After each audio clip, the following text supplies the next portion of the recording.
The Legions of Athena, Chapter 11. Down below in the crowded streets of Athens, the tall man with bright green eyes walked among the crowd unnoticed. As he did, a feeling of melancholy bubbled inside him as he recalled the days of yore. For you see, a long time ago, long before the Trojan War, there was no way he could walk through such a crowd without being recognized. Hordes of people would have gazed at him with adoration. Some would chant his name, and others would beg just to shake his hands. But this was a long time ago, when Perseus was considered the greatest hero alive. It had been a few hundred years since his retirement from that line of work, so as he shifted through the unending crowd, sadness did swell inside him, not because of his lost fame. The gods knew he hated that, but at how easily his era was being forgotten. This age had new heroes now, the ones forged in the Trojan War. Only the gods remained unchanged, and those old heroes that stood by them as pillars in their countries. But then again, the gods were always on another level. An old friend of his named Archimedes had once told him that the gods were a mutation, the next step in the evolutionary scale of humans granted with immortality and unending powers. Others theorized that the gods were the forces of nature personified, seeing them as leaders chosen by fate itself to lead all the other sentient races. Perseus did not know what the truth was. The origins of the gods were as old as time itself. The one thing he did know was that the gods possessed immense power, so much so that all other beings could be seen as mere toys to them, puppets whose strings they could pull at whim as they squabbled among each other. As Perseus moved through the crowds hoping to find a place to rest, he tried to forget these thoughts. After all, these were part of the reason he had retired in the first place. It had been a long time since the tale of Perseus had faded into obscurity, but in the good old days his feats were legendary. He had slain the Gorgon queen Medusa. He had tamed the flying horse Pegasus, and perhaps his greatest feat of all was how he saved the love of his life Andromeda from the fearsome sea serpent Cetus.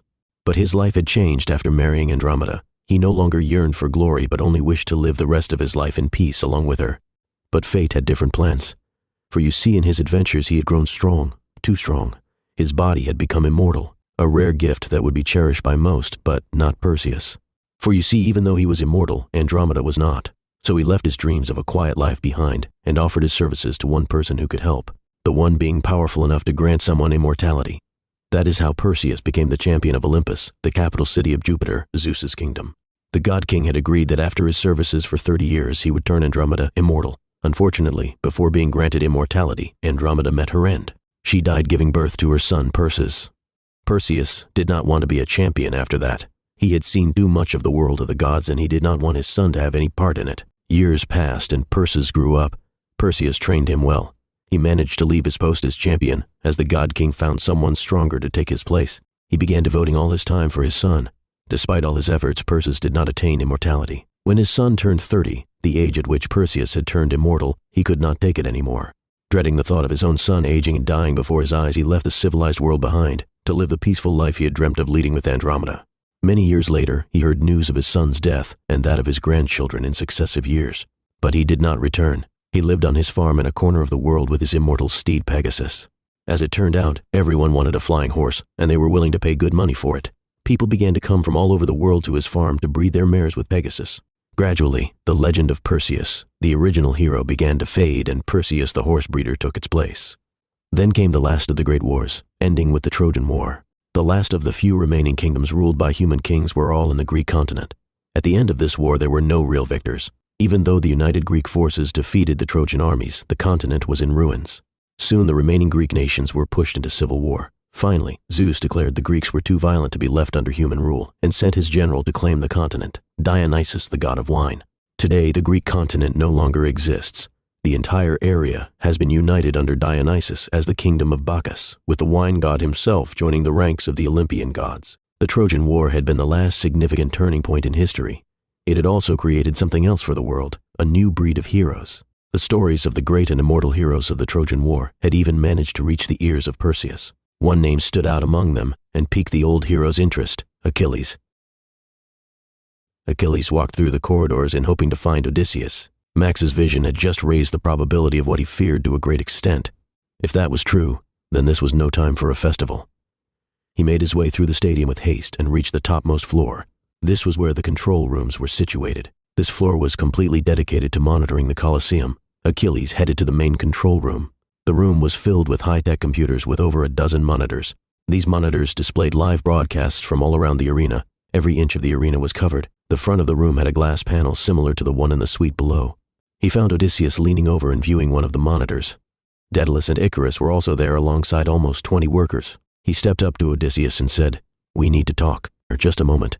I'm calibrating the angle on this camera too." "Now," Achilles insisted, and Odysseus realized the camera could wait. "What's going on?" Odysseus asked. Achilles turned and moved to the corner of the room so that they couldn't be overheard. Then he called out, "Daedalus, Icarus, you better join us too." Once all 4 of them had gathered, he said, "The treaty is a lie. Ares' forces are in close proximity to the city, close enough for an attack. They are hiding within the storm." A small silence followed these words. Icarus said, "Can't be. The storm is too thick. Even our sensors can't go through it. Ares' forces would be ravaged if they hid there. Certainly they are in no form for a battle, much less a full-scale attack on Athens. Unless the storm is hollow," Achilles said. All of them understood what he meant. All of them had been alive for way too long to think that was impossible. A hollow storm hiding an army. "Like the old Trojan horse trick we pulled back in Troy?" Odysseus asked, and Achilles nodded. "And you know this how?" he asked next. Achilles replied, "I have a reliable source." That was enough explanation. "But this is an entire storm we are talking about. Even Ares doesn't have that kind of might," Icarus pointed out. "Maybe he has some very powerful external help," Achilles said. Odysseus let out a sigh. "Not that paranoid theory of yours again. I know who you're thinking of. What good would it serve him in destroying Athens?" Achilles wanted to believe this was true, but there was a look of dismay in Daedalus's eyes that told him differently. "What are you not telling us, old friend?" he asked the inventor. "I wish I could say more, but I cannot. But I will say this. Your fears may not be that astray," Daedalus said. "There are things that are worth destroying cities over, and there are things worth sacrificing nations to protect." Finally, Odysseus let out a deep breath and said, "Fine. I will send word to Leos to scout the storm immediately." "So you believe me then?" Achilles asked. Odysseus shook his head. "Not yet.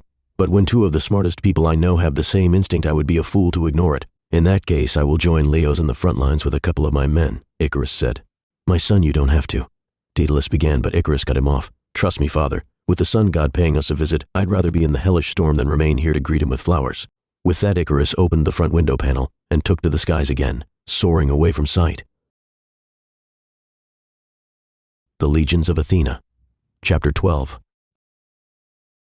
Back in suite number 7, everyone was making themselves comfortable. With unlimited food, a cozy room, and the best seats in the stadium, it was hard to get any more comfy. "I know we were chased out of our homes and nearly killed on several occasions, but this trip has had its upsides," Hedger said, slurping on a banana smoothie. "I'll say." "Rollo would have been so jealous. He loved these festivals," agreed Max. "Rollo, you mean that scrawny kid back in the army?" "Good with a gun?" Rex asked. "Wasn't he your bunkmate?" "Yup, and a bit of a Theseus fan. He used to tape all the Labyrinth challenges and watch them repeatedly," Max said. "Never did like that, Rollo," Rex mumbled. "Labyrinth challenges?" Mia asked. "Oh, you don't know," Maximus began to explain. "It's the most famous event of the festival.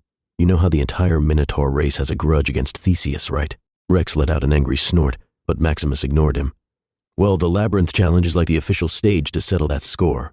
Every 3 years, during the festival, around 10 Minotaur warriors are put into a large maze called the Labyrinth and pitted against the champion. 10 against 1. That sounds a bit unfair," Mia said. Hedger snickered. "Maybe for the Minotaurs, considering that Theseus is still alive and the event has been going on for over 30 years. "Wait, these fights are to the death?" Mia asked, horrified. "Yeah, and we wouldn't have it any other way," Rex replied. "It's considered a great honor to fight and even die for the pride of our race." "If you find honor in dying, there is something very wrong with your race," commented Hedger.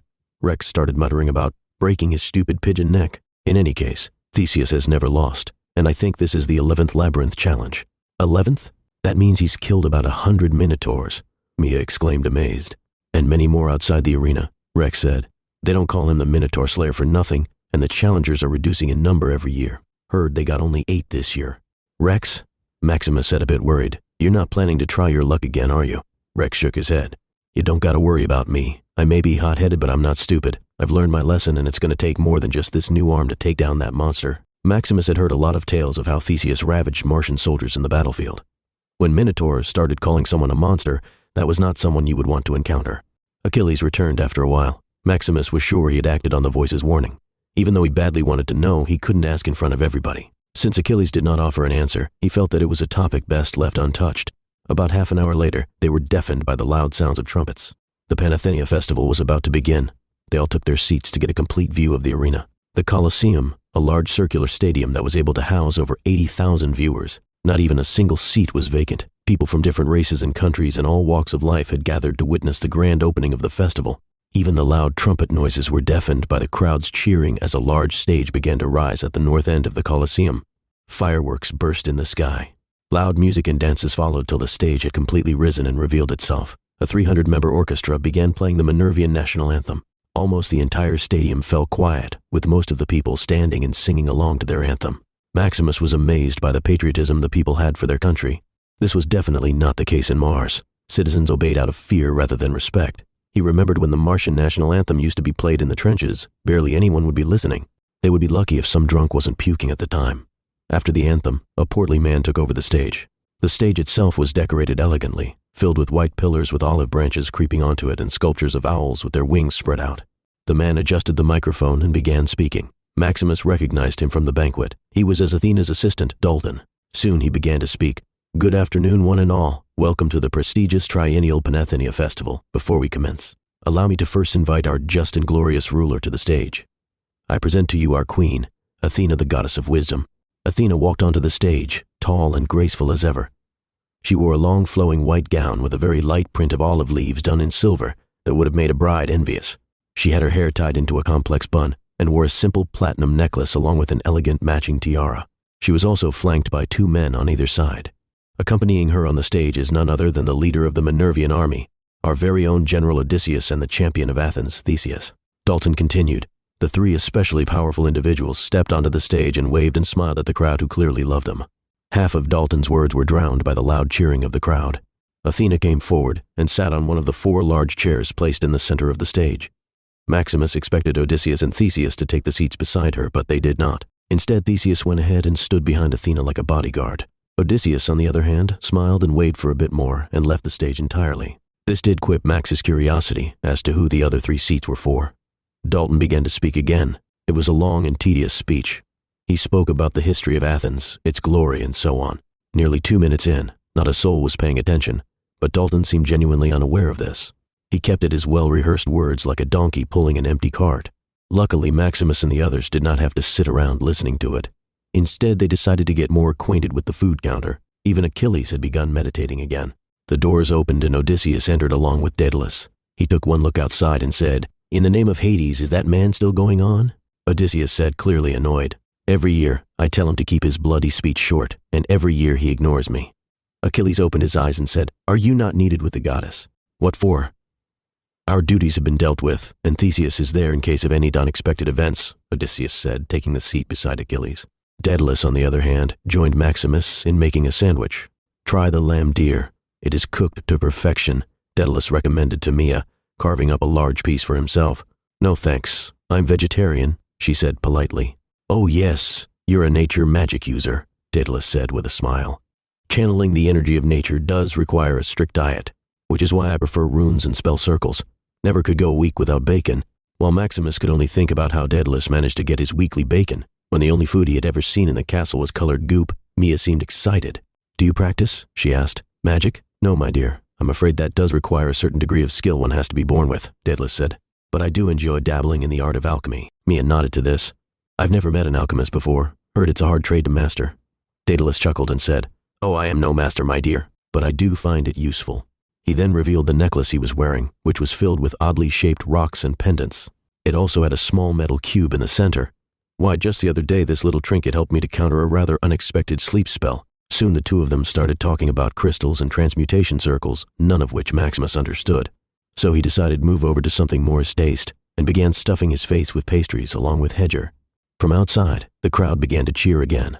Dalton had finally stepped down and made way for the next speaker, Goddess Athena. She waited until the crowd settled and said, "Thank you, Honorable Dalton, for those enlightening words. Now, on my personal behalf, let me welcome one and all to the Panathenia Festival." The crowd roared again with joy. "Now, to make this event even more auspicious, we have a few very special guests joining us this year," continued Athena. "Please allow me to welcome them on stage." The crowd settled down, and a soft murmur began to rise in the arena. "First of all, may I present to you an ambassador from the country of Venus, a lady whose fame precedes her and is renowned for her beauty. I give you Helen of Troy."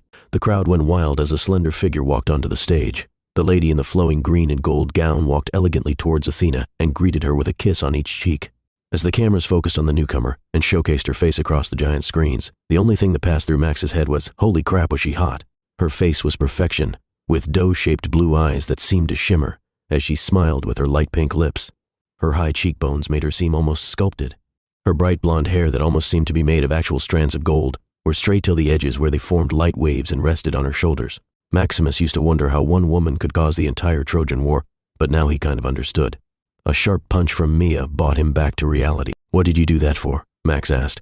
"Oh, you were just about to drool all over the floor just now," she retorted in annoyance. "Thought I'd save you from the embarrassment," she said. She then stormed off before Maximus could say anything, not that he could have, as he was still distracted by Helen. He then turned to Hedger and Rex and said, "Talk about a real beauty, huh, guys?" "Really," Rex said, "but she's so thin, one punch and she'd break like a twig if you ask me." "She's not that bad," added Hedger, "but her hair does remind me of pasta." "Hey, you think they have pasta here?" Maximus stared at the two of them and mumbled, "I need more human friends."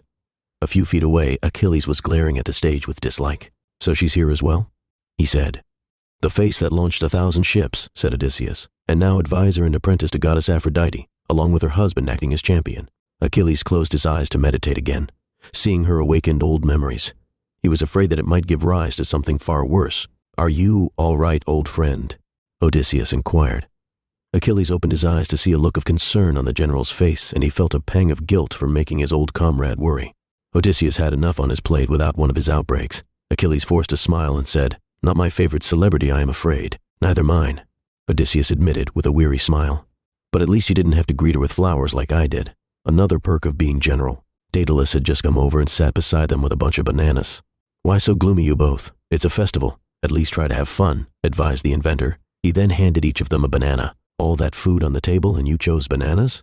Odysseus asked incredulously. "Oh yes, bananas are a favorite of mine, high on potassium and they taste great. Some cultures even use them as a unit of measurement," replied Daedalus.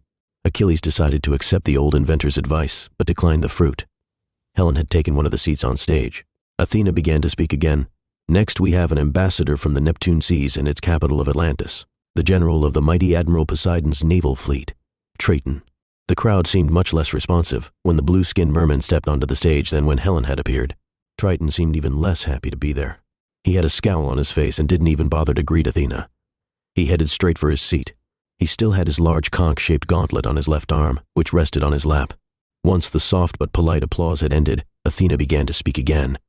"Finally, we have a very special guest this year for the festival. It is truly rare for the city of Athens to host a fellow Olympian god among us.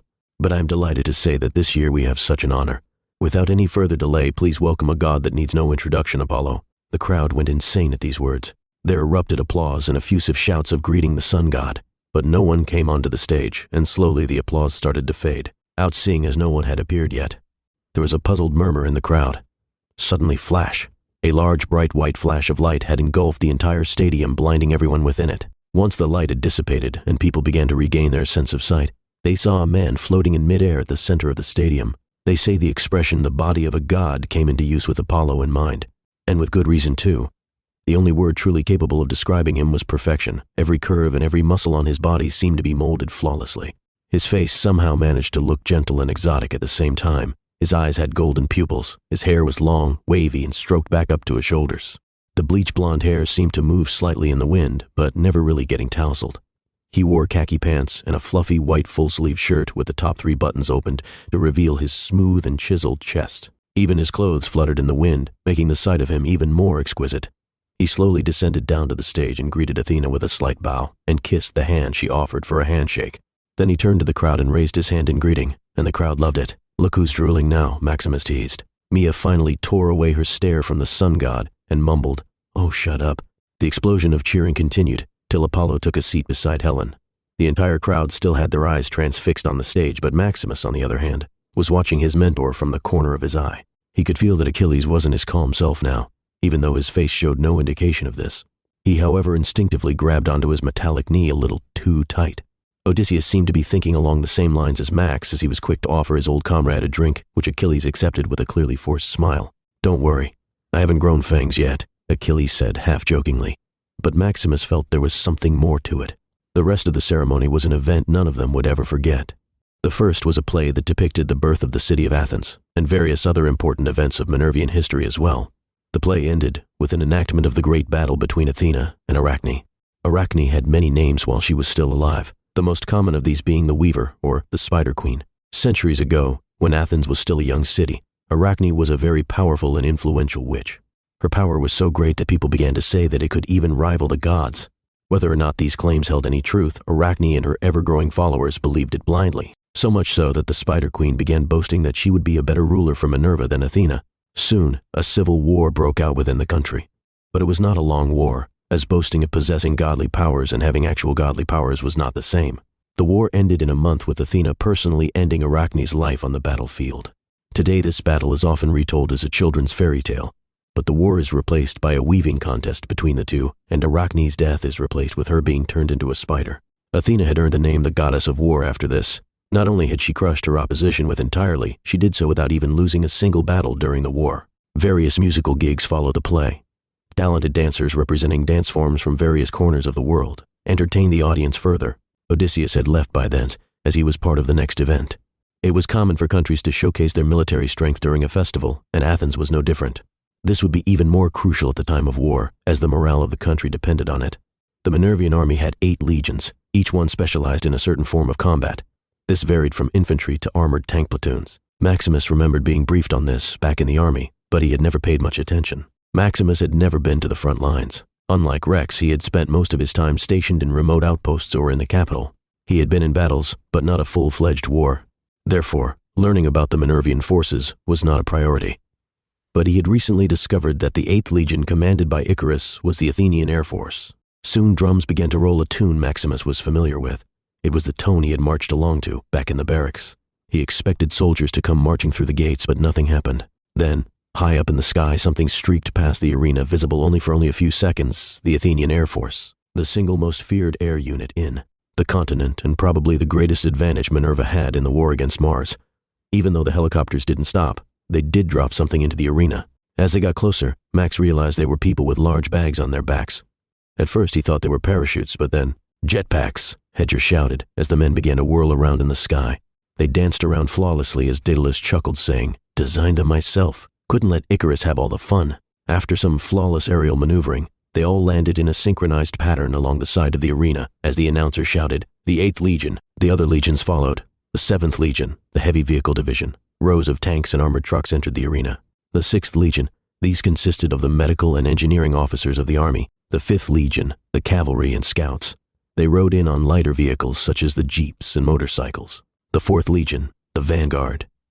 These were the soldiers specifically trained for the front lines, the army's first line of defense. The 3rd Legion, the special forces. These were the elite forces, the creme de la creme, chosen and trained for special missions. The 2nd Legion, the infantry unit. These were the foot soldiers of the army and the largest of the legions by far. All the legions took their scheduled places within the arena. By now the entire arena was nearly full. Only a wide path connecting the entrance to the main stage remained vacant. Then the presenter announced, "And finally the 1st Legion of Athena, the gatekeeper unit." Through the main gates, the final legion entered. But instead of the clamor of vehicles or the chant of soldiers, there was a large thud heard throughout the arena as the 1st Legion stepped into the arena. For what entered were no less than 18 humanoid war machines that even towered over the tanks. They were walking behemoths, nearly 20 foot tall and made of iron and bronze. They slowly marched forth towards the stage to the cheers and adulation of the crowd. Each one held a spear the size of a lamppost in one hand, and their other hand had been converted to what could only be described as a cannon. Their headpieces were shaped like the helmets of the Minervian soldiers. Of the 18 metal giants that had marched in, 15 were identical and walked in 3 rows of 5 machines each. These were led by 3 more, but with slight variations. The one to the left was smaller in size and did not have a cannon for a hand, and its spear seemed a bit longer, but it did have 2 smaller guns protruding from its shoulders. The one to the right, on the other hand, had neither a gun nor a spear. In fact, it was down on all fours and was designed like a dog, a giant metal dog with blades for teeth, that is. Then there was the one leading the pack. It was slightly larger than the others, and its armor seemed thicker. It held the spear in one hand and a large shield in the other instead of the cannon. It too had shoulder-mounted guns similar to the smaller version. Unlike the others, it also seemed to have a blue tinge to its armor that seemed familiar to Maximus. "Is that Odysseus?" he asked, surprised, and Achilles nodded. "What in Gaia's name are those things, automatons?" Hedger asked. "Not quite, but I can see why you would think so," Daedalus said with a twinkle in his eyes. "After all, these were designed after the automaton blueprints I received from Hephaestus. Very expensive blueprints, I might add. But this is a rather altered piece of machinery, you see. An upgrade, one might say, though Hephaestus may disagree due to the addition of the human factor," explained the old inventor, chuckling to himself. But simply put, these are the finest Minerva has to offer, he continued. Manually enforced combat-heavy automatons, or mechas for short. Any soldier worth his salt knows about your damn mechas, Rex said. 5 years ago, when the war between Mars and Minerva first began, Ares clearly had the upper hand. While Athena was able to counter the sheer numbers of the Martian forces with her brilliant tactics, she was still losing, because of the clearly superior weapons in Ares' arsenal, mainly the ram tanks.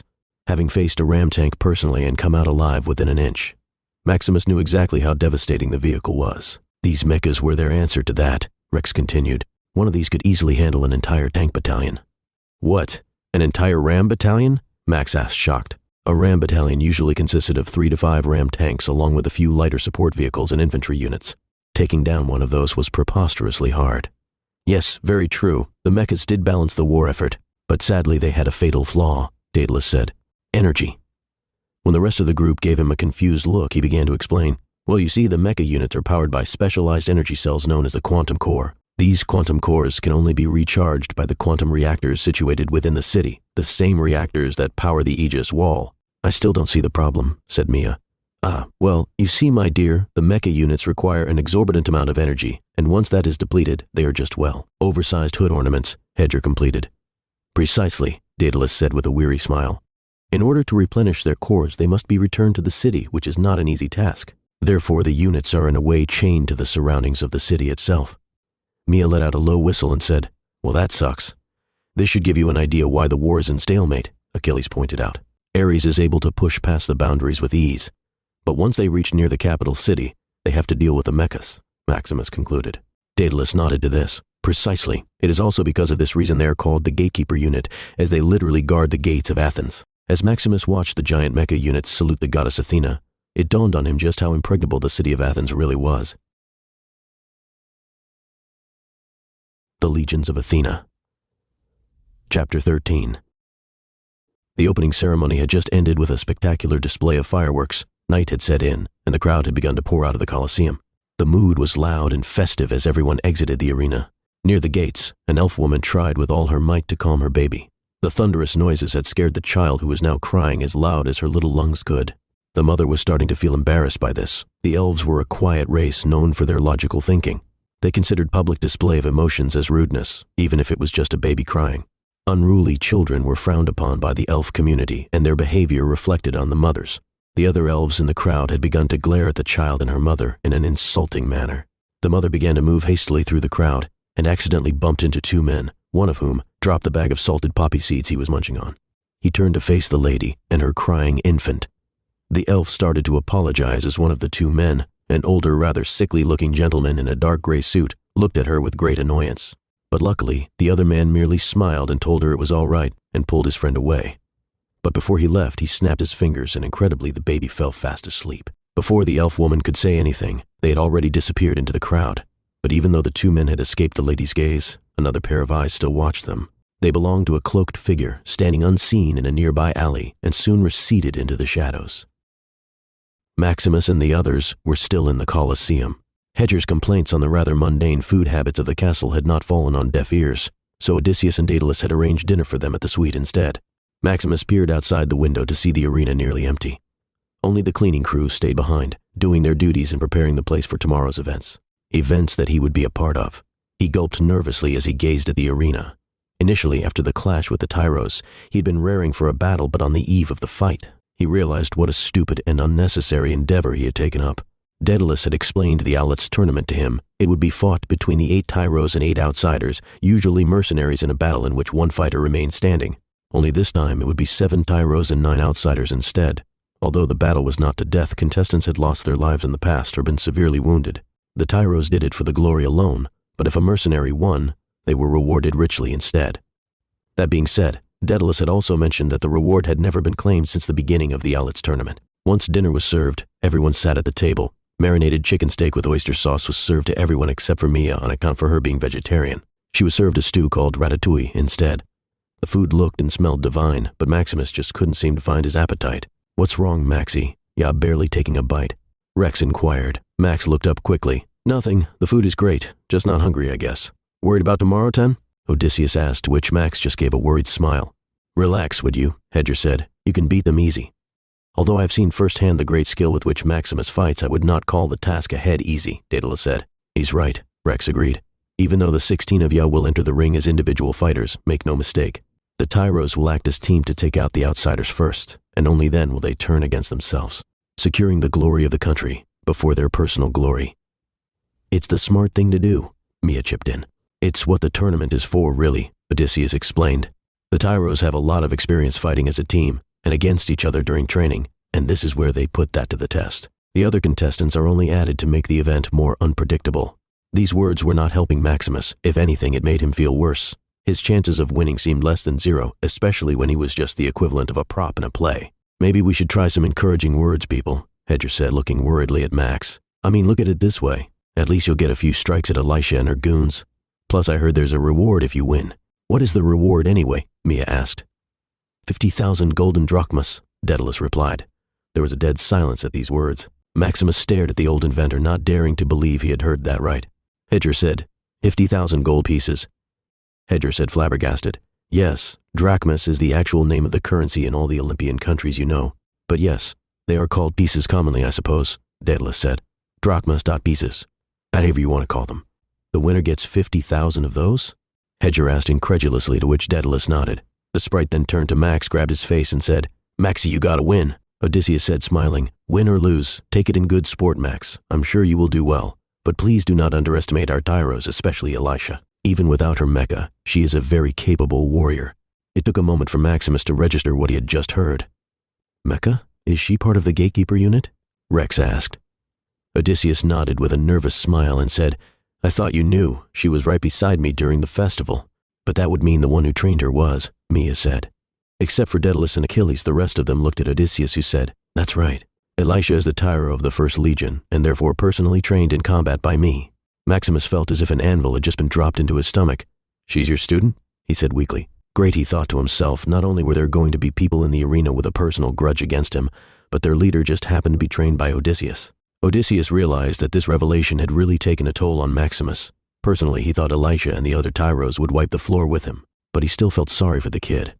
Unlike Elisha, whose arrogance and overconfidence often annoyed even him, Maximus was a regular soldier. Even though Achilles had trained him, it was barely for 2 months. Elisha had been under his tutelage for over 3 years. He looked over at Achilles, who still hadn't said a single word. By the look of things, he wasn't planning to. The legendary swordsman seemed deaf to the entire conversation and was busy eating his steak. Odysseus knew that a couple of words from him might just improve Max's morale, so he said, Achilles, perhaps you would like to weigh in your opinion. Achilles finally looked up from his plate and said, Don't lose. The Legions of Athena. Chapter 14. Achilles was in the thinking cap, sipping a glass of whiskey in the corner. He had left the Colosseum along with the others, but chose to take a detour to the pub before heading back to the castle. But unusually, the pub was packed today. The festival was the busiest time in the city, and a crowd was expected. A mixed crowd of every race imaginable was present there. If there was one thing that could unite the masses, it was getting drunk. The bar was quite lively as table after table got sloshed as the night progressed. A crowd had gathered to watch an arm wrestling match between a minotaur and a bulky orc. Achilles had no interest in any of this and kept his hood up to avoid being recognized. He had just started on his second drink when he was approached by a stranger. Can I take this seat, mate? The rest of the pub is packed, he said with a smile. Achilles looked up at the man and nodded. The stranger sat on the seat opposite to him and ordered a large pint of beer. The stranger was human, but with rather striking features. He was tall, taller than him by nearly a foot. Under his long, sand-colored, dirty blonde hair shone bright green eyes. He also noticed his left arm was wrapped, which made him wonder if he was hiding something beneath. After all, it wouldn't be the first time he was ambushed at a bar. So why the hood, you famous mate? The stranger asked casually. No, just shy, Achilles answered. The stranger laughed and said, Nice to know you soldiers still have a sense of humor. What makes you think I'm a soldier? Achilles was cautious now. Somehow his instinct told him to not take this stranger lightly. Something about the way you just sit there and brood, the stranger said.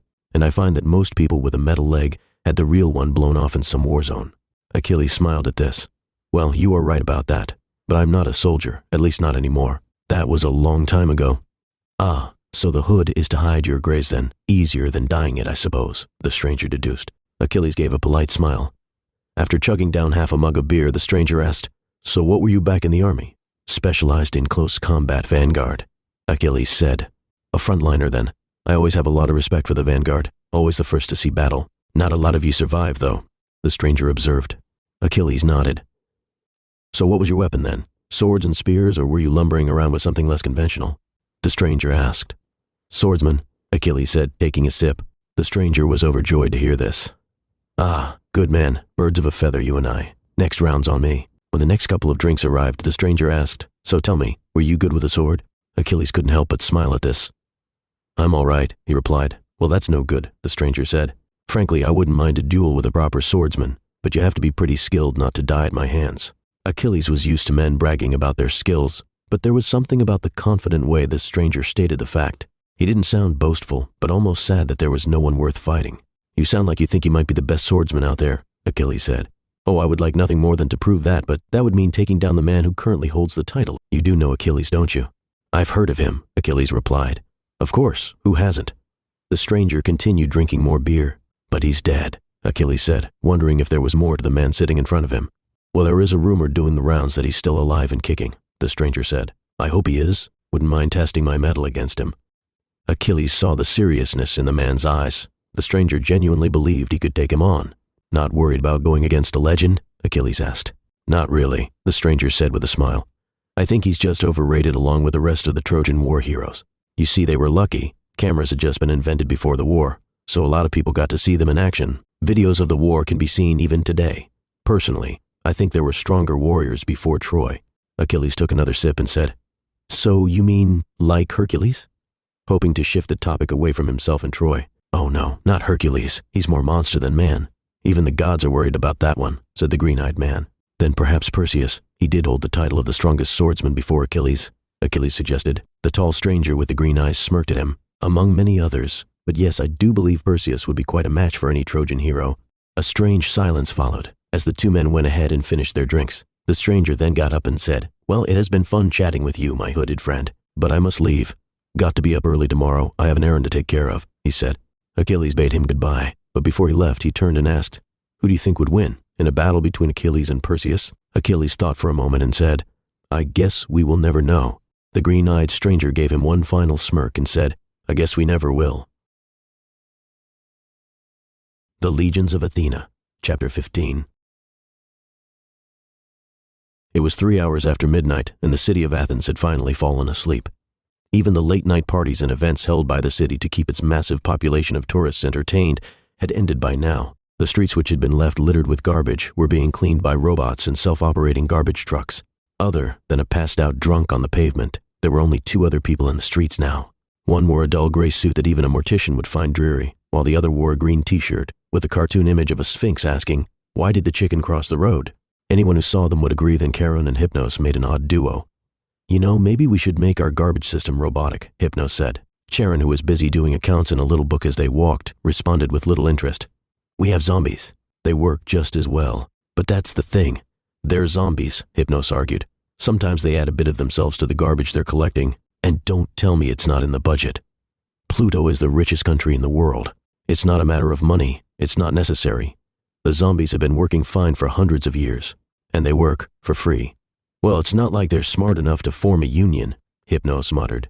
I'm just saying, we might have more visitors if we didn't have the undead crawling all over the place. Charon did not respond to this.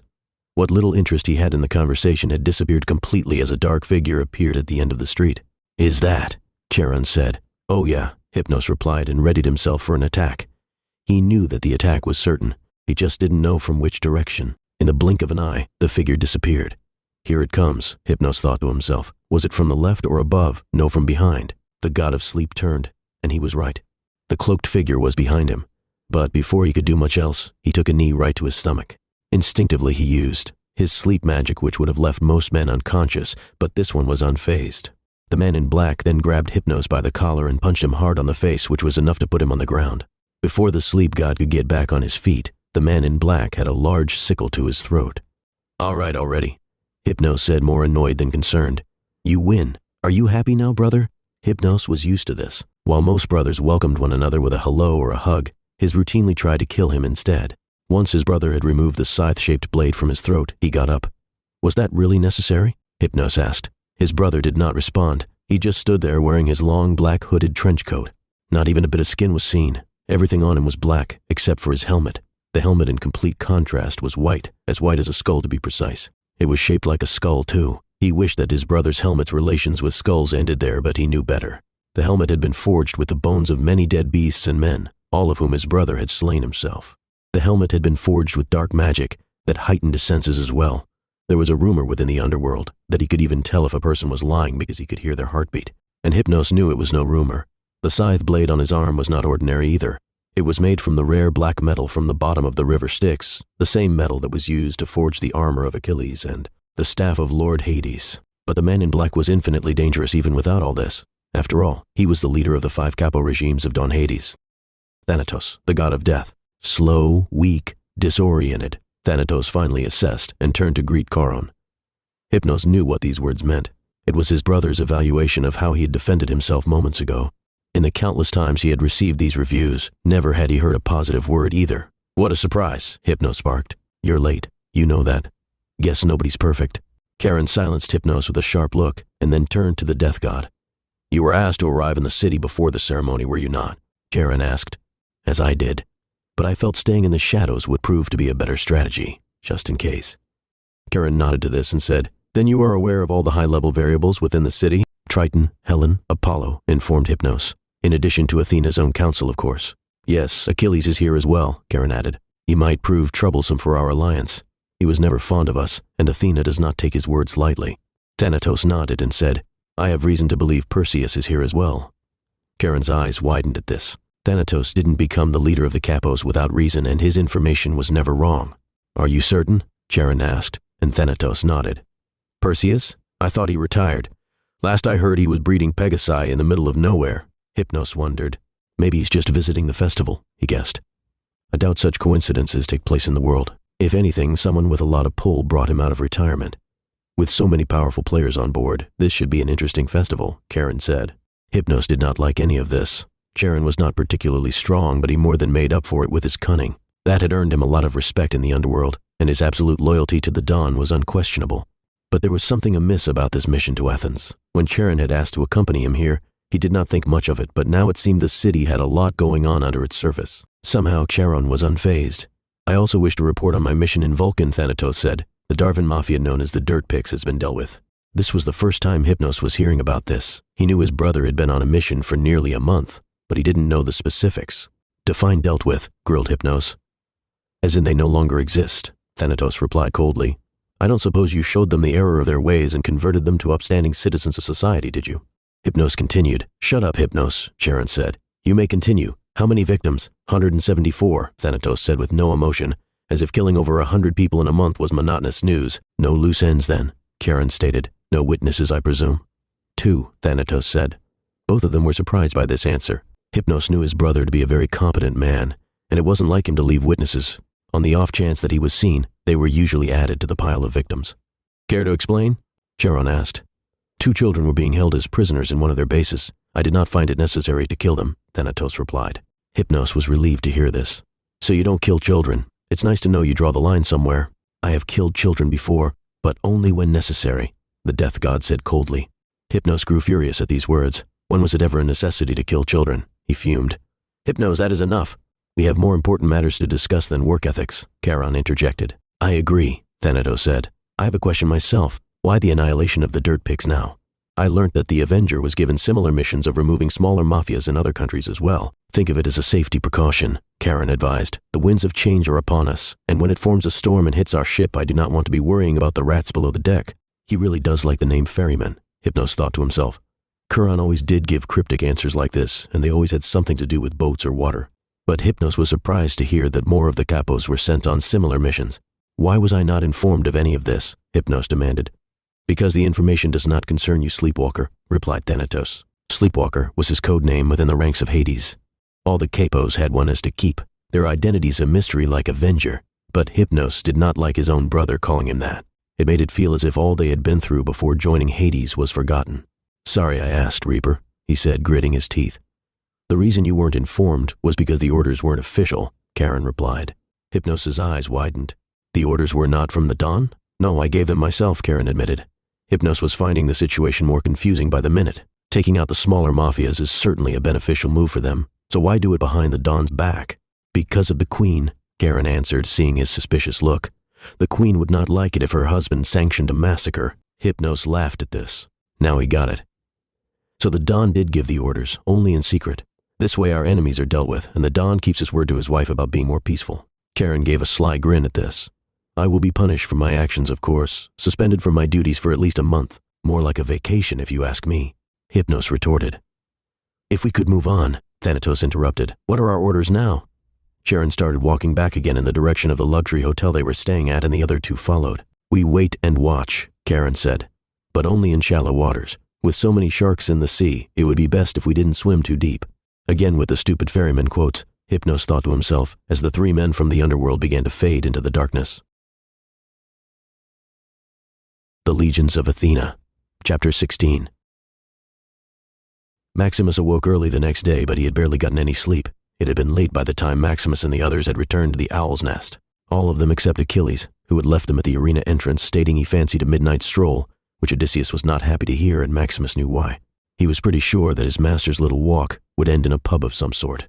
But he had to admit, seeing the lady responsible for the Trojan War and the god who shot his leg off were fair reasons to drown in drinks till the morning. But this meant that there would be no last-minute training tips from him before the tournament. Max had spent the whole night tossing and turning, and finally at around 4 a.m. decided to give up on any more shot. He felt a walk would calm his nerves and set out to the lower levels of the castle alone.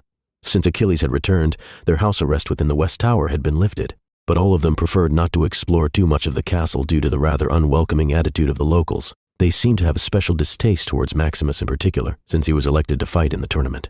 It was so early right now that barely any living soul was awake though, so Max managed to sneak out into the grounds without facing any unfriendly stares. But his luck ran out at the castle gates. 2 guards carrying assault rifles approached him, a centaur and a human. Where do you think you're off to? The human asked. Going for a walk outside, Max said, ignoring his accusing tone. You hear that, Glaphus? The Martian wants to go out. Guess the castle's not good enough, the human said. He should feel lucky he is allowed to walk at all. The prison's where he belongs, said Glaphus. Maximus realized that this may have been a bad idea and was just about to return when a car approached the gates and stopped. From the back seat, Daedalus stepped out. Maximus, my dear boy, how good to see you up so early, he said. The 2 guards saluted him immediately. Maximus smiled and greeted the inventor. Glad to see you as well. Didn't think you would be awake, though. Oh, but I just had the most fascinating idea on the analytical information that can be gathered from migrating animals in a given area. I just had to head to my laboratory to test the theory, said Daedalus. Maximus didn't get a lot of that, but he smiled and nodded anyway, something he now did often while talking with Daedalus. Sounds interesting, Max said. It is. My dear boy, it truly is. Perhaps you would like to join me? Daedalus inquired. Maximus didn't think that migrating patterns were really his thing, but he was hopelessly in search of anything that would distract him from the upcoming fight. So he agreed and stepped into the car with the old inventor. But he had to admit, the dumbfounded looks on the 2 guards who had stopped him was pretty satisfying. The car was pretty roomy and a model Maximus had never seen before. It looked expensive, and both of them sat comfortably in the back as it began to pull away from the castle. But a glance up front did worry Maximus. Daedalus, hosed to driving, he asked, because there was nothing where the driver's seat was supposed to be. Not even a steering wheel. Instead of the steering was a touchscreen monitor, which Daedalus used to make the car move again. The front passenger seat was also facing the wrong direction. That is, it faced the passengers sitting behind. Daedalus chuckled. Not to worry, my boy, this car is one of my prototypes. It's self-driven and completely computerized. It can take us anywhere within the city at the push of a button, the inventor described, pointing to the controls. Maximus was impressed. The technology in this city never ceased to amaze foreigners. It was like being on a different planet as compared to Mars or even Vulcan. The Empire of Minerva was always said to be strange due to their lack of magical forces.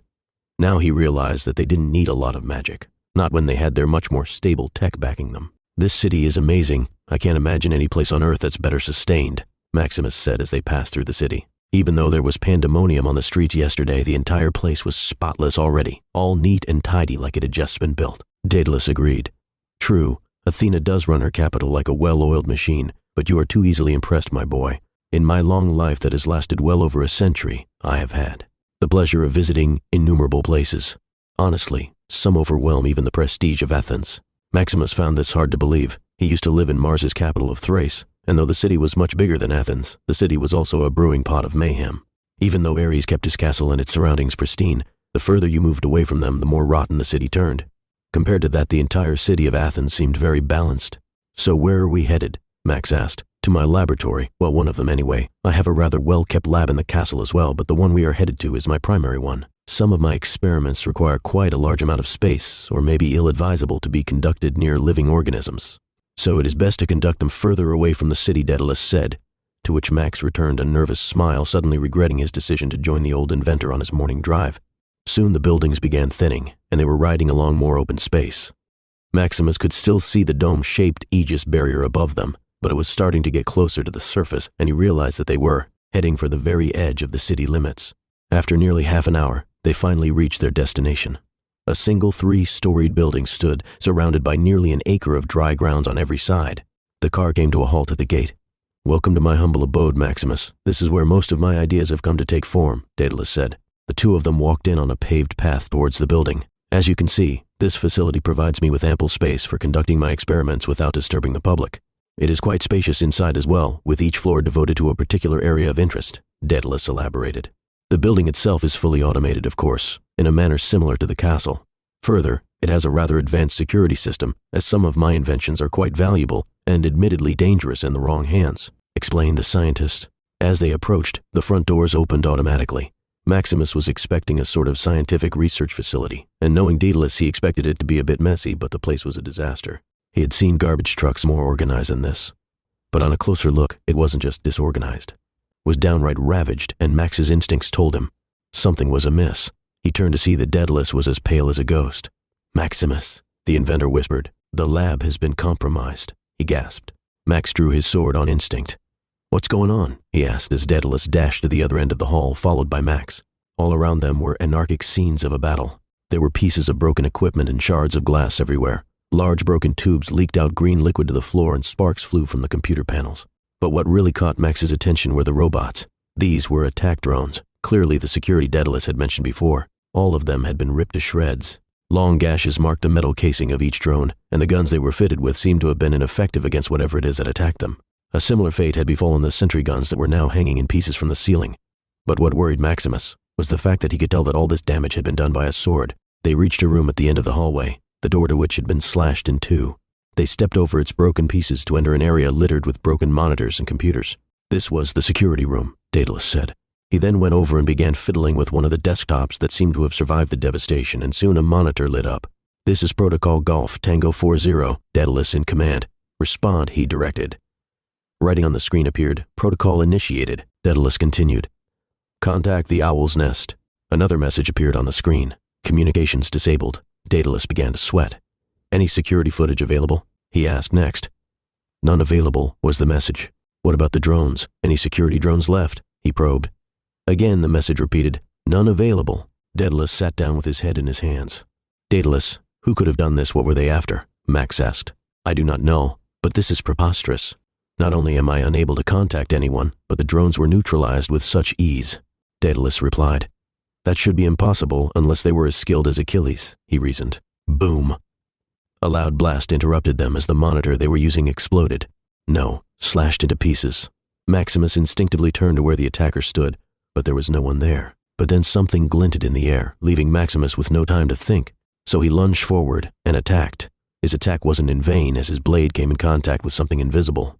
But instead of cutting through, a force pushed him back. "Good job, mate. You are pretty quick on your feet, aren't you?" The air began to shimmer and revealed the man who had spoken, a very tall man with bright green eyes. The man wore an armor that was clearly from a different era. It seemed to have been made of bronze and looked ancient. On his head he wore a peculiar-looking cap, and he had a menacing sword sheathed on his belt. But what really attracted one's attention was the gauntlet he was wearing on his left arm. Not only was it made of solid gold, but it had a green glow seeping out of the inscriptions on it. It didn't require an expert to judge that there was something unnatural about it. The man took off his cap and spun it around. "Ah, Daedalus, old friend. I haven't seen you since you and Athena gave me this old thing," he said, referring to the cap. "Ironic that I'm using it now to sneak up on you, isn't?" he sneered. Daedalus stared at the intruder icily. He arose from his chair and said, "The invisibility pileus. Glad to see it still functions after all these years, Perseus." Perseus? Maximus knew he had heard that name somewhere before, but he didn't know where. But if he was calling Daedalus an old friend, then he was probably an immortal, maybe even a minor god. "Sorry about the mess I made, mate, but in my defense, your pet drones were not happy to see me. It was self-preservation," Perseus said. "Enough," Daedalus said with a forced calmness in his voice. Last I heard you were holed up in another corner of the world breeding Pegasi. So, why have you come? Perseus let out a sigh, to succeed where Ares failed. Look, it's nothing personal, but I can't really ignore a request when the boss man asks. Daedalus had begun to sweat while Max's mind was racing. He was trying to make sense of what the man was saying. He seemed to be a bounty hunter sent by the same person giving orders to Ares. Who are you working for? Max said abruptly. He didn't know why he asked, but he was tired of not knowing what was going on, and he wanted answers. Perseus looked at Max as if he had just realized his existence. I'm sorry, but who the heck are you? Perseus asked. I could ask the same to you, Max replied, but this response seemed to greatly irk Perseus. I'm Perseus, he said, gritting his teeth. Perhaps you have heard about me. Maximus shook his head in response. Really? Nothing? He asked. Perseus, the original hero, the Gorgon slayer, the greatest swordsman in history, introduced the man. The greatest swordsman, Maximus said, but that's Achilles. The very moment the words escaped his mouth, he felt a sharp pain in his stomach because Perseus had just punched him there with his gauntlet. Maximus had the wind knocked right out of him. He was down on the floor panting from just one punch. He tried to get back up again, but he couldn't. In fact, he couldn't move at all. He felt a sickening fear creep into him as he realized his entire body was paralyzed. Annoying brat, Perseus muttered. Then he turned to Daedalus. Oh, don't worry, he's not dead. You remember my little toy, don't you? He said, looking at his gauntlet. Forged from the remains of Medusa herself, causes instant paralysis on contact, just like her ugly stare. Daedalus tried to come to Max's aid, but Perseus stopped him and said, I'm afraid you have bigger concerns than the boy, inventor. I got to say you impress me, old man. Not a lot of people can be so defiant to him, but he has run out of patience. This 300-year-old cat and mouse game has to come to an end, Perseus said. So you know what it is he's after? Daedalus asked. Perseus shrugged. Not everything, but what I do know is around 300 years ago, you were working on a project for the boss. Some ancient ruins, undecipherable inscriptions, and a dead language that needed someone of your brilliance to tackle. It took years, didn't it, for you to enter those ruins? Your health failed in between, so the boss even went as far as to give you and your son immortality so you could keep going. And you did, didn't you? Like a good little lab rat. But in the end, his little experiment was a failure. Or so you led him to believe. Maximus watched all this paralyzed on the ground. He had heard everything Perseus had just said. From the corner of his eye, he could see Daedalus sweating, and he looked out of breath. He wanted to help the old man, but his body still lay frozen. I do not deny any of that. But what I stole, if only you knew what it was. I did it for the greater good, Daedalus pleaded. Perseus pulled out a chair and sat, motioning Daedalus to take a seat opposite to his, next to Max's stiff body. Oh no, Daedalus, I'm not accusing you. Like I said, I'm impressed. I wish I was as brave as you. I wish I had the courage to defy him then like you did. But I couldn't. I had a family back then, a loving wife and a child on the way. But that was a long time ago, Perseus said. Anyway, as I was saying, it took a while for him to realize what he was looking for was with you. By then you had already sought refuge under Athena and was under her watchful protection ever since. Not a very smart move on her part for someone who is known as the goddess of wisdom. Maximus could see Daedalus trembling now. Athena knew nothing. She merely protected me. She is not involved in this. Perseus chuckled at this. That's where you are wrong, mate. You see, Athena and the boss man have had some tension between them ever since the Themis incident. So when he came asking her to give you up, she refused outright. A very brave and equally foolish move by the goddess of wisdom, revealed Perseus. Maximus was still staring at the two from the ground, trying to move some part of his body. But nothing stirred, not even his finger budged. He was trying to make sense of the situation all the while. The ancient ruins and the Themis incident and all didn't make much sense to him, but the more he heard, the realization on who Perseus was taking orders from began to be more apparent, and his hunch scared him. If you deliver me to him, you will be putting the entire world at risk. Daedalus began, but Perseus interrupted him. Let me stop you right there. I'm not going to deliver you to him. This alarmed the old inventor, and Perseus smiled at his uneasiness. It's like I said, I'm impressed by you. No, it's more than that. I envy you. You see, a long time ago, when I was still officially the big guy's champion, we had to deal my services to him in exchange for my wife's immortality. But sadly, she died before that dream could come true. So when she left for the spirit world, I wanted out. I was sick of that life, but he didn't let me go. He made it clear that my newborn son wouldn't live to the age of 10 if I didn't obey. The truth is, I've been looking for a way to repay him for that ever since. Daedalus still looked bewildered. Then why go to all this trouble? Perseus looked down. A genuine pang of remorse appeared on his face. He looked up at the inventor, saying, to kill you. A second before he drew his sword and thrust it through the old man's chest. Daedalus fell to the ground right next to Maximus. Blood oozed from the gaping wound on his chest. The stab had missed his heart, and that was probably the only reason he was still alive. Alive and in great pain. I missed your heart on purpose, Perseus said, his face as cold as ice. But make no mistake, your fate is sealed. Immortal or not, My blade, the serpent's hiss, is far from ordinary. When I used it to chop off old Medusa's head, it infused the blade with certain poisonous properties. I'd say you have about 15 minutes. Daedalus spat out blood. He tried to sit up, but he couldn't. With what little strength he had, he rasped, "Why?" Perseus sighed. "It's nothing personal, mate. As you said, it's for the greater good. You see, whatever it is that you stole, whatever it is that he is searching for so desperately, the only person who can lead him to it is you. As long as you are alive, he will find a way to get to you. He always does. This is the only way the trail ends, with you taking the secret to your grave." Daedalus looked at himself. The wound was deep. He was already drenched in his own blood. If the poison didn't kill him, the loss of blood would. He looked up at Perseus and said, "I understand." Daedalus managed a weak smile. "I had thought of this outcome myself, about ending my own life and being done with it. But I was too scared, and the thought of my son." Daedalus chuckled, which turned into a sickly cough midway as more blood drooled from his mouth.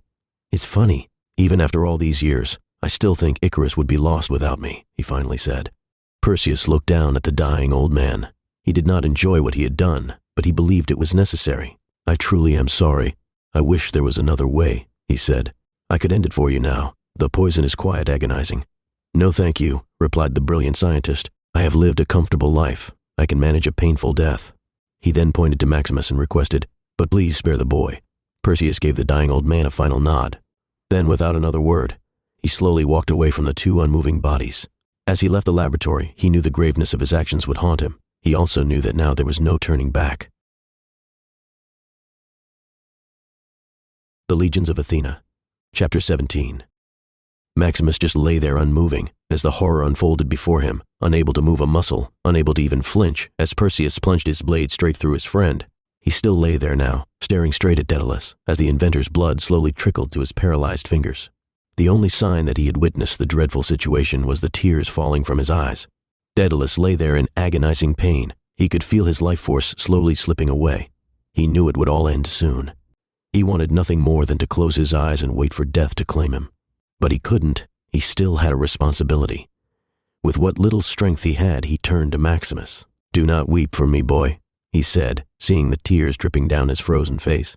"I have lived a good life, but I'm afraid this old man must burden you with one last errand." He tried to move his arms, but he couldn't. The pain was just too much, so he spoke again. "You will be able to move again soon, Maximus.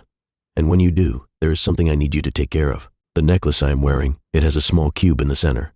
I need you to take it to Achilles." Daedalus began coughing blood again. He didn't have any strength left. "Maximus, it must be destroyed," he managed. Daedalus could feel the darkness closing in on him. But there was still something left for him to say, not about his mission, but about his son. With his final breath, Daedalus said, "And please tell Icarus that I—" But that was it for the old man. He did not have the fortune of putting his final thoughts into words. Death had arrived.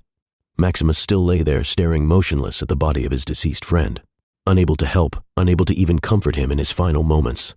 All he could do was cry silently for the old inventor who had done so much for them. After a while, the tears stopped, and it was replaced by anger and hatred. His body did not respond to that either. It simply couldn't respond. But even the anger did not last. What came instead was dread, an unending sorrow of being completely helpless. All the while, Daedalus just lay there staring at him with his now vacant eyes. They no longer held the kind warmth that the inventor conveyed during his lifetime. Maximus wanted to reach out and close them, but he couldn't. He felt desperate and breathless. He felt as if he had failed him by being so weak, taken out by a single blow. Soon the blood had pooled all around them. It had created a red puddle on the clean white floors with the two of them in the middle of it, and Maximus still couldn't move. Hours had passed until Maximus finally began to regain control. He used all his will to try and move his fingers, and ultimately he was able to do so. A few more moments later, he was able to stretch his arm out and close Daedalus's eyes, finally ending the stare that had tortured his soul for so long. Maximus managed to stand up, but he still felt frozen in place. This was no longer the paralysis, but the complete shock of what had just happened setting into him. He stood there, unable to move, unable to speak, and unable to look away from the body in front of him. A sort of insanity took over him for a while as he stood drenched in the blood of his friend. He ran out of the room to find a sink and started washing himself like a madman. All he could think about was getting the blood off him. He kept washing till his arms hurt. He looked at the mirror to find his once gray t-shirt now stained red. He took it off and threw it away immediately, and went back to washing himself in the cold water. Once he finally calmed down, he tried to think again. He had things to do. He needed to tell the others. He needed to tell Achilles or Athena or Icarus. The thought of Icarus made Max's heart heavy again, but he knew this was not the time to mourn. This was the time to act. Also, there were Daedalus's final words, his request about the necklace. He rushed back to his body to check. Max found the strange piece of jewelry around his neck and carefully removed it. He didn't know what exactly it was, but he guessed Achilles would know better. He stuffed it in his pocket. The sight of Daedalus on the floor was driving him mad. He cleared out a long table in the adjacent room, carried his friend's body, and placed him there like one would in a coffin. He felt he owed Daedalus at least that much. Maximus knew he had to get out of there. He went back to get his blade. Although he couldn't find any clean clothes, he did manage to find a black Kevlar jacket on a test dummy. That fit him. Then with one final look at Daedalus, he was out the door, praying to the old inventor for forgiveness. Once outside, he looked around to find that there was still not a soul in sight. Perseus had obviously not stuck around for long. The longer he delayed, the more the trail went cold. He seemed to have been immobilized for quite some time, as it was already afternoon. He jumped inside the automatic car that had bought them there and fiddled with the controls. Luckily, a map showing specific locations in the city was already programmed into it.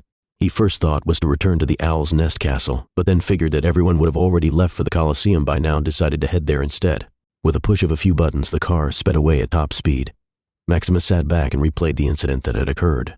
He tried to get over the guilt he felt for not being able to protect Daedalus and to take stock of everything. He took out the necklace and looked at the small metal cube. Somehow this cube seemed to be involved in Daedalus's brutal murder, but there was nothing particularly special about it. He only hoped Achilles knew what to do with it. When Maximus reached the Colosseum, he leapt out and ran. He had to get to suite number 7 and hope that there was someone there he could talk to. But as he approached the lobby, he was stopped by 2 guards. "You can't just go in there, boy," one of them said. "Please, I need to talk to Odysseus. It's important," Max entreated. The second guard chuckled. "Don't we all? Listen up, kid.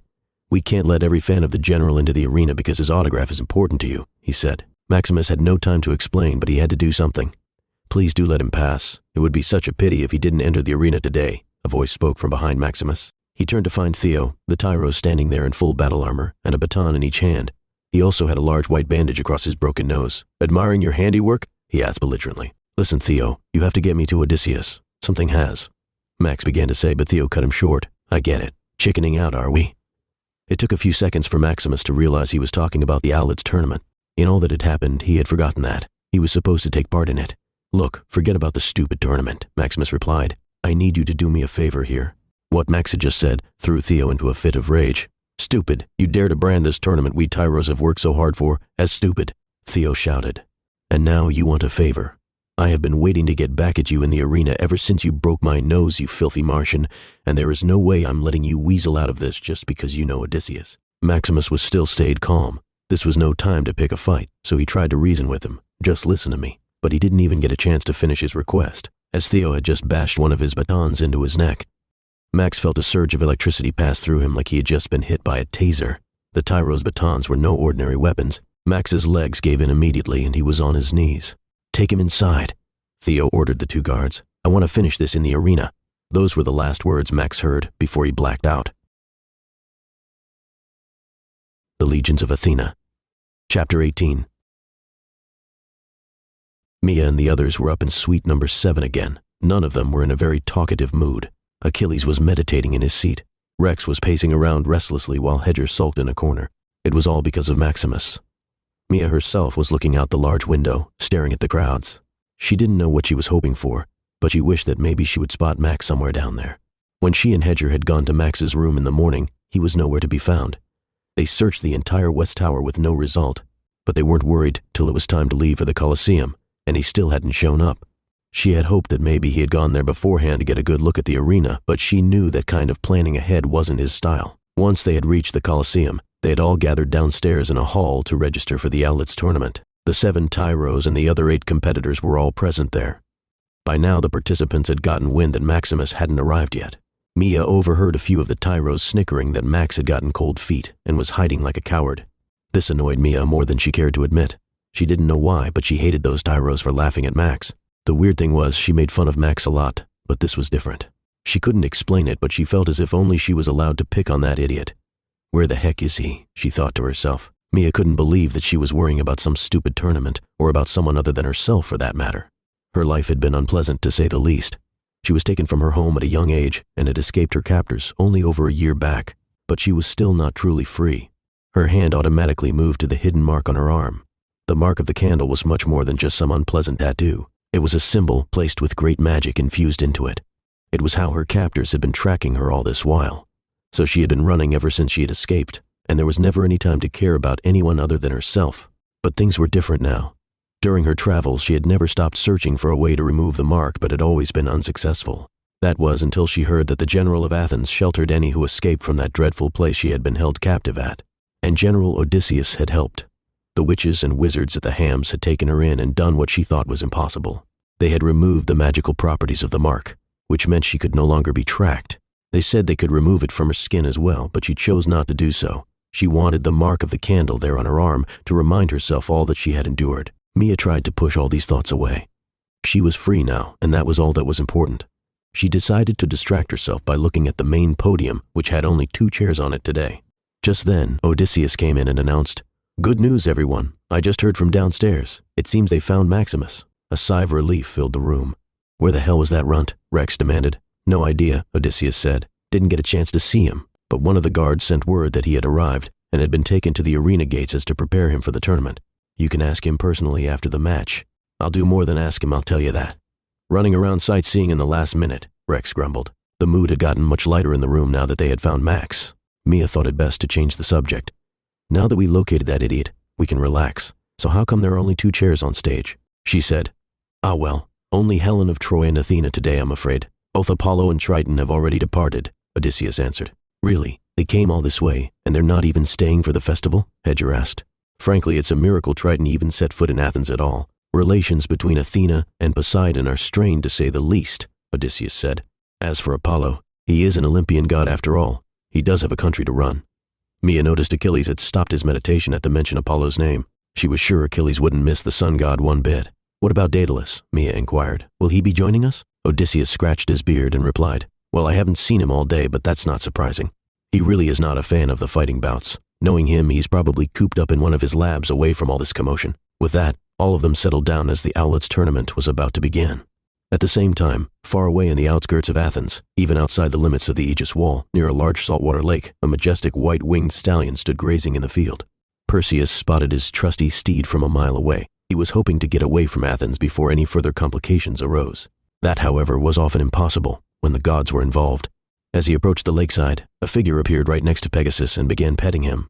It looked like the man had teleported out of thin air, but Perseus knew that it was the pure speed of the messenger god fooling the naked eye.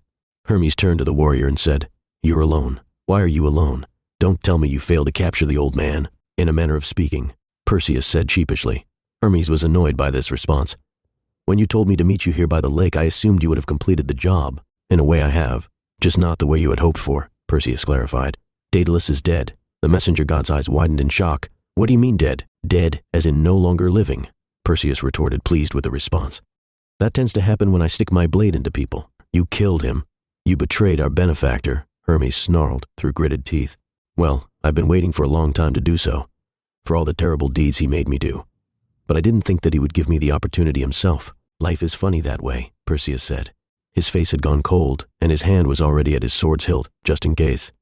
"You arrogant fool," Hermes shouted. "Do you have any idea what you have done? Can you even imagine the repercussions? What's he going to do? Kill everyone I love?" Perseus said with a satisfied smirk.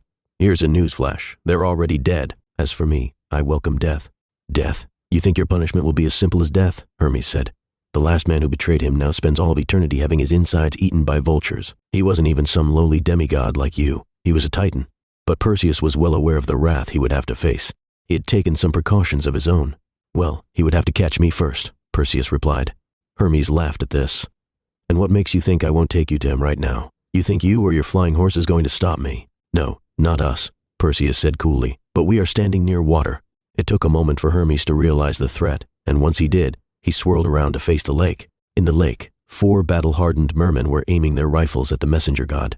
Out of the edge of the lake, another merman walked onto the land, his tail fins transforming into legs as he did so. The conch-shaped cannon on his arm was aimed straight at Hermes' head. "Triton," Hermes said with disgust. "So Perseus, you have gone ahead and become friends with the fishes, have you?" Triton responded to this with a toothy grin, one that revealed his pointed shark-like teeth. "Any man who dares to put a wrench in your master's plans and kill one of that pompous Athena's closest advisors is more than a friend, Hermes. He's under our protection." Hermes was enraged by these words. "Don't be so cocky, fish face." I didn't become an Olympian god by cowering at threats from the likes of you, but you would be wise to heed my words." Triton said, "For a threat from me is a threat from Admiral Poseidon himself, and the last I checked your kingdom of Mercury had a very long coastline." Hermes couldn't believe this turn of events. It was a rare sight indeed for the trickster to get tricked, and he didn't like it one bit. But Hermes knew when he was at a disadvantage as well. He turned to Perseus one last time and said, "Well played." Then in the blink of an eye he disappeared. The Legions of Athena. Chapter 19. Maximus awoke startled and cold. Someone had just splashed freezing water onto his face to wake him. For a moment he expected it to be Hedger, but then everything came back to him like an unpleasant dream. He sat up to find an Athenian soldier standing beside him with an empty pail in his hand. "Wakey, wakey, you filthy Martian," he snarled. He looked around to find himself in a small, dark room.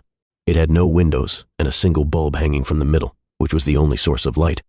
It had no windows, but it had 2 exits, one a regular door and one the size of a garage door. The soldier began to walk away towards the ordinary one. "Wait, stop. I need to speak to Odysseus or Athena or someone," Max shouted. "Filth like you shouldn't be speaking at all," the soldier said as he walked out the door and shut it behind him. Maximus tried to go after him, but the door was locked shut. He looked around trying to pull himself together. At first he thought he was in prison, but then deduced that was not the case as he still had his sword with him. He then realized there was noise coming from behind the larger door. As he went closer to it, he realized it was the sounds of a large crowd chanting and cheering. Suddenly, the larger door began to move upwards and the noise became louder than ever. The room opened to reveal a large circular field covered in sand. There were small boulders and 5-foot-high walls scattered around in it. Other large doors similar to this one were opening into the field, and out of each one, a single person stepped out. The deafening roar of the crowd around them got even more excited as the fighters entered the arena, and Maximus realized that the tournament was about to begin. Seeing that there was no other way, Maximus too stepped out into the arena's hot ground. But he knew this was no time for a tournament. He had to inform someone about what had happened. He looked up at the podium to find Athena and Helen of Troy seated there, along with Theseus standing right beside them. The portly commentator, Dalton, was also on stage with a mic. "Welcome one and all to the Owlets tournament," Dalton announced, and the crowd cheered and hooted loudly. Once the crowd settled down, Dalton began to speak again. "It is our proud tradition to hold one of our oldest tournaments of this city on the first day of the Panathenea festival. A tournament that showcases the strength and capabilities of the future leaders of the legions of Athena, the Tyros." More shouts from the crowd. "But let it not be said that there were none to challenge our fine Tyros, as they will be up against hardened gladiators in the arena. Even though our Tyros fight today only for the pride and honor of our goddess and our country, the challengers will be given immense riches if they are to succeed. Not that anyone has ever managed to best our Tyros in the history of our great nation." Another huge eruption of noise followed these words. Dalton cleared his throat and spoke again. "So as always, 16 contestants enter the ring, but only one will be victorious and win the glory of being remembered throughout history as the 27th Owlet champion. So without any further delay, let the games begin." Maximus couldn't believe the situation he was in. Daedalus was dead and he was stuck here in a tournament. He didn't care about this. He needed to let people know. But all around him, the other contestants were readying for battle. The 16 participants formed a rough circle within the arena. To his left, a guy 6 feet tall raised his massive battle axe. Right across him, a girl spun her lance and poised it ready to take on one of the Tyros. Among the 15 other contestants were a few familiar but unfriendly faces. There was Theo, dressed in the gray Athenian military uniform just like all the other Tyros, with his 2 electric batons ready. Next to him was the big guy Berg, holding a large mace made of wood and steel. The scrawny elf girl, Livian, was twirling her small knife-like sais in each hand. Then there was Elisha herself, armed with a shield and spear, gritting her teeth at everyone around her. Bang! Dalton had just shot a loud revolver into the air, signaling the start of the match. They were off. Every single one of the contestants charged at one another, with the exception of Mex. As expected, the Tyros were acting as a unit, picking out the other contestants before turning on themselves, and the battle had already drawn blood. Soon, the middle of the arena was in mayhem. Maximus alone stood a bit further away from the roaring battle, barely able to hear his own thoughts due to the cheering of the crowds. He didn't care about the fight, but he had to get to Achilles or someone and let them know about what had happened to Daedalus. Wait, he thought to himself. Elisha was the leader of the Tyros. Surely if he could just let her know of the old inventor's death, she could call off the tournament. He spotted Elisha fighting against a bulky centaur, easily avoiding his club and the kicks from his front hooves. Max began to run towards her, and already 2 of the outsiders had fallen to the Tyros. But before he could reach her, he was greeted by a sudden jab from the side which caught Max on the thigh. It was Theo again, with his baton surging with electricity. The hit made Max stumble, but he didn't fall. He faced Theo, his sword ready, but he still didn't want to fight. "Heading straight for Elisha, are we? Stay and play with me for a while," Theo provoked, swinging his batons, but Max dodged his swipes. Maximus analyzed the situation. He felt he could take on Theo, but it would just be a waste of time. The more he waited, the farther Perseus got. He's probably already out of the city, Maximus thought to himself. He couldn't waste any time and let the trail run cold. Listen, I don't want to, Max began, but Theo wasn't listening. He swung from the right, which Max blocked with the blade. But the second baton caught him in the ribs and threw him back. As he was thrown back, he felt the blow, but not the electricity. The Kevlar jacket he was wearing seemed to have countered it. More blows from Theo and Max was in the defensive. He realized that he could take the hits from the batons as long as they landed on the jacket, but the moment the sticks touched his skin, it was game over. Theo kept up his assault, but Maximus didn't feel challenged. After his spars with Achilles, Theo just seemed too slow. And soon, Theo began to tire. But Max hadn't even broken a sweat. As Theo stepped back to catch his breath, Maximus decided to take a risk. He stepped forward to the tyro with his arms raised, and he dropped his sword. He knew it was a stupid thing to do in an arena, but he felt it was the only way anyone would listen. See, I'm unarmed. Now can we talk? Maximus said to Theo. The tyro looked at Maximus, then to the sword on the ground, then back at Max and screamed, "No!" Theo lunged forward and stabbed the flat end of his baton onto Max's neck. Max felt searing pain as the electricity began coursing through him.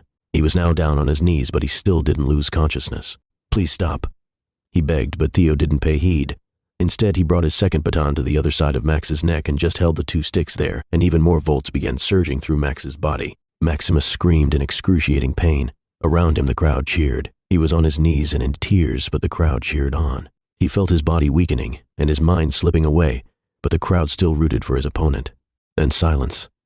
Theo looked down on the Martian on his knees. His baton still fed electricity into his body, but his screams had stopped. Theo first assumed his victim had lost consciousness, but his eyes were still open, and Maximus was still on his knees. His body hadn't fell over yet. Then the Martian began to stand. A kind of dread began to creep into Theo as the Martian got to his feet, but he wasn't going to let that happen. The tyro began bashing his enemy over and over and over, with the hopes of making him stay down. But it was of no use. Maximus was standing again, but his face seemed motionless and his eyes seemed dead. Theo had no idea how Maximus was still standing after that kind of a beating, but he was not about to get intimidated in front of the whole country by a Martian, so he charged again with his baton aimed straight for his skull. But Maximus stopped it. He didn't simply stop it. He grabbed the weapon, which was still surging with thousands of volts of electricity. Theo tried to pull back, but Maximus wouldn't let go. Then with one tug, Max pulled the baton from his hand and threw it aside. The worry of shame Theo had been feeling was replaced by a new feeling, fear. Theo raised his remaining baton to strike, but he was too slow. Maximus had just bought his fist with full force into Theo's raised armpit. Theo felt something crack as he staggered back from the blow. He had dropped his baton, and as he tried to reach out and seize it again, he realized he couldn't. His arm had just been dislocated from its socket, and he couldn't even move it, but the Martian wasn't done. He struck, and Theo tried to block his punches with his unharmed left arm, but he was still too slow. He felt the first punch connect with his lower left chest and break 3 of his ribs. The next punch to his stomach was so powerful that it filled his mouth with blood. The third one was to his jaw, which knocked loose one of his teeth. Theo had been pushed back by these whacks, and he could barely stand. With his last bit of strength, he stretched out his left hand and mumbled, "Please, let's talk." Maximus, however, responded to this with a right cross straight to his face, and his already broken nose was now crushed. Berg had just defeated one of the outsiders and turned to see Theo go down, at the hands of the Martian no less. "Damn idiot, told him not to break formation," Berg mumbled to himself. But in a way he was glad. Now he could take the Martian out personally. Berg straightened his helmet and raised his mace as he moved forward to face Maximus, but the Martian did not move. He didn't even glance up to acknowledge a 250-pound, mace-wielding warrior about to clobber him. Berg thought Max would start running as he drew closer, or at least take a defensive stance. Instead, he just stood there with his head hung, staring at the ground. "I'll end this with one strike," Berg thought as he brought his mace down hard on Maximus. But he missed. Berg couldn't believe it, except he had missed. He didn't know how, but Maximus had shifted himself just enough for the strike to miss him and hit the ground instead. Berg was about to attempt a second strike, but Max grabbed his helmet from the front. Berg didn't understand what his foe was doing, but he tried to shake his head to free it. But Max's grip was too tight, and then it grew tighter. So tight, in fact, that Berg's helmet began to get crushed under the pressure. And then, the metal helmet began to crush his skull. Maximus had crushed the helmet so hard that it would have to be sawed off to remove it. Berg, meanwhile, was on his knees now. He had dropped his mace and was now using both his hands to loosen the clutch on his head. But Max's arms stayed strong.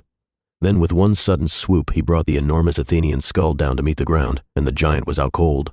Livian realized that the cheering of the crowd had begun to dull, and she had just noticed why. In the arena, Only 4 of the tyros remained standing along with 3 of the outsiders, including the Martian. The Martian had just beaten Berg. All the contestants had stopped fighting as they witnessed Berg hit the ground.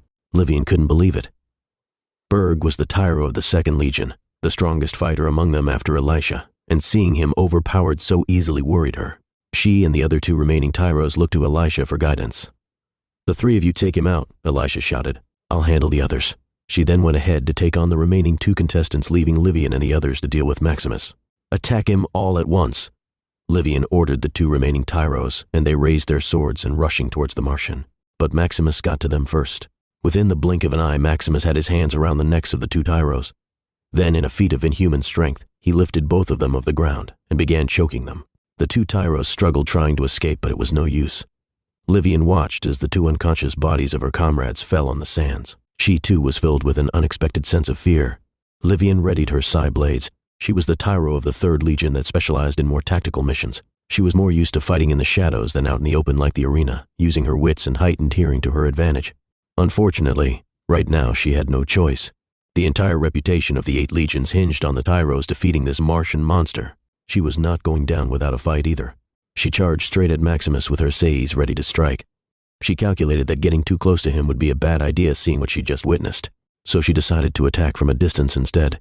She threw her 2 sais straight at Maximus, half expecting him to dodge, but he didn't, and her blades hit her mark. One had struck Max on the left shoulder and the other above his right knee. But Maximus didn't even flinch. He didn't even look at the direction of his attacker, even as he began to bleed. The shot to the shoulder didn't seem to have done much damage due to his Kevlar jacket, but the one in his leg had. The wound was bleeding profusely, and the sai was still stuck in it. Livian realized that this was the best time to strike, with him frozen in one position, so she leapt forward with a jump kick. That was her undoing as Maximus grabbed her leg in midair. She fell to the ground due to the loss in momentum, but Maximus still hadn't let go. He began to squeeze her leg, and the elf began to feel pain shoot through her body. Soon it was too much, and she began to scream, but Maximus still didn't let go.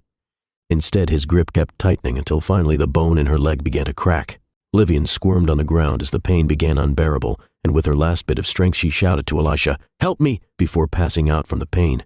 Elisha had just defeated her 2 opponents when she heard Livian scream from the other side of the arena. She had just seen the Martian crush her best friend's leg and watched helplessly as Livian passed out. Needless to say, she was beyond enraged. She readied her spear and moved forward to face the Martian as he finally let go of Livian's leg. She would have been impressed by the boy if she wasn't so enraged. She moved forth and pointed her spear at her adversary, but he in return ignored her. She realized that the Martian wouldn't make the first strike as she had hoped, but then Maximus began to move, but not towards her. Instead, he slowly paced towards where Theo lay, and Elisha saw why. Right next to where Theo's unconscious body was the Martian's sword, and he was heading to retrieve it. On any other occasion, Elisha would have let her enemy take the weapon. She found no honor or joy in facing an unarmed foe, but after witnessing what the Martian had done to her comrades, she was not in a very generous mood. As Maximus stretched his hand out to reach for his sword, Elisha thrust her spear between them. Then, with an upward swoop, her shaft met with the Martian's face. Maximus fell back at the strike. That got his attention, Elisha thought. But then the Martian stepped to take the sword again, ignoring her. This infuriated the tyro of the 1st Legion. She spun her spear and readied her stance, and at the tip of her spear, sparks began to appear as she charged her enemy weapon. Now the spearhead glowed a murky yellow like a setting sun, and her weapon was ready. "Pick up your damn sword then, Martian," she murmured. "I'll wait." That was her mistake. The moment Max held his sword, it erupted red. The blade began to glow crimson with wisps of energy around that made it appear to be composed of flames. He turned to face the tyro. Elisha wasn't expecting that, but it didn't matter. She had faced more seasoned foes with energy weapons before. The boy did not scare her. She charged with a forward thrust with her crackling spear, but the Martian did not move. He did not take a stance, but his blade remained aflame. As Elisha got closer, she could feel the heat emitted from it, and it made her sweat. But that didn't matter. The Martian was wide open, and she pushed forward with her strike. It happened so fast, and all Elisha saw was a red streak of light. She was blinded by it for a second. When she regained her sight, she was in for a shock. Initially, she thought her lance had missed, but that was not the case. Instead, she realized her spear was no longer a spear. Half of it was still in her arms, pointed at the Martian, but the top half of the spear now lay on the ground beside her, no longer alive with a yellow glow. Maximus had sliced right through her weapon. Elisha stood there frozen, and then she saw it, the look in his eyes. It was nothing like anything she had faced before, a look of pure killing intent. She couldn't move when he stepped towards her. She thought this was truly it, the moment she died, but Maximus did not raise his blade against her again.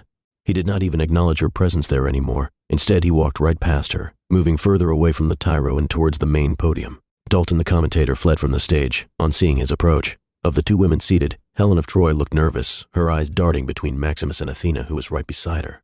But the goddess herself remained calm, and was watching Maximus with a cold stare. Next to her, Theseus moved forward as if to come between Athena and the Martian if needed, revealing the summoning crystal on his left sleeve.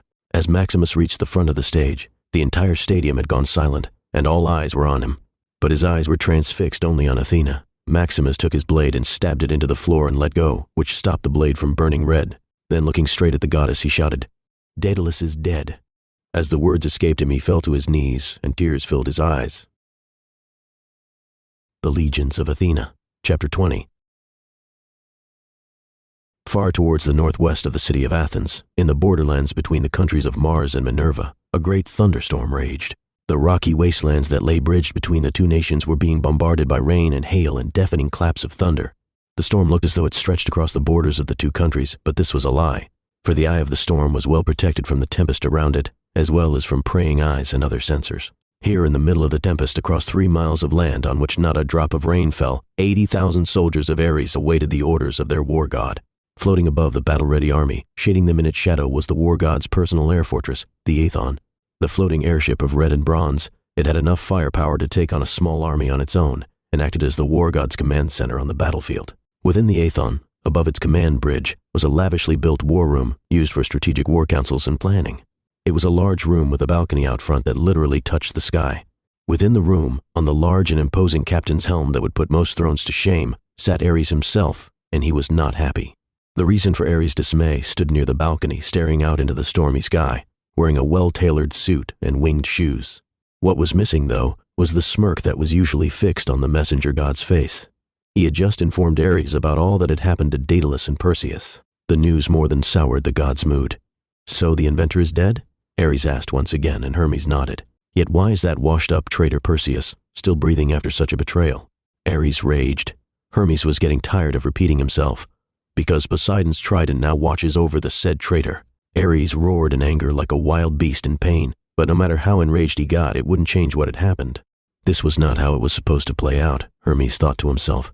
He had made sure that the old inventor reached Athens safely, hoping that it would be the end of it, and also to make sure that Ares did not gain favor from their boss, but he just wouldn't let it go.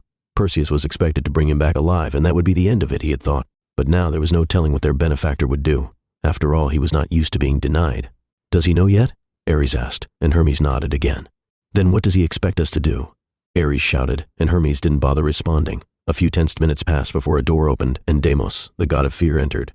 "Did I not order you that I must not be disturbed?" Ares screamed at his commander. Deimos bowed and said, "Forgive me, my lord, but someone requests an audience." Ares was just about to shout again, but a man entered and shoved Deimos, stating, "Get out of here, small fry. I need no permission." The man, or rather god, needed no introduction either. It was Apollo, the sun god.